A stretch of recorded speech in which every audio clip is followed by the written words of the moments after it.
ஜெயில போட்டு சார் இவனை. ஹே, யாரை என்ன பண்ணணும்னு எனக்கு தெரியும். முதல் பிரச்சனையை சொல்லு சார். அரசாங்க ரூல்ஸ் என்ன சார் சொல்லுது? தேர்தல் ஆணைய ரூல்ஸ் என்ன சொல்லுது? 10 மணிக்கு மேல எந்த ஒரு கேம்பெயின் பண்ணக்கூடாதுன்னு சொல்லுது. இவன் 10 மணிக்கு மேலே பண்றான் சார். 10 மணிக்கு மேலே பண்றான். புடிச்சு ஜெயில போடு சார். டட்டி ராஸ்கல், என் சரௌண்டிங்ல சட்டத்தை மீற நீ. இது கூட பரவாயில்ல சார். Public place sir. அது ஓடுற பஸ்ல கேம்பெயின் பண்ணிட்டு இருக்கான் சார். ஒரு பஸ்ல கேம்பெயின் இத வச்சு உன்னை அடிச்சு டட்டி ராஸ்கல், உன்னை என்கவுண்டர் பண்றேன்டா. சார் சார் சார், இவன் என்ன பேசுறான்னு தெரியாம பேசிட்டு இருக்கீங்க. நீங்க வேற. நான் கண்டக்டர் சார்.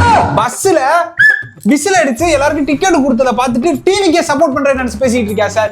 நீங்க என்னடா இந்த பேச்ச கிட்ட சார்? அதெல்லாம் இல்ல சார். விசில் சின்ன யாரு? டிவி கேக்கு தானே.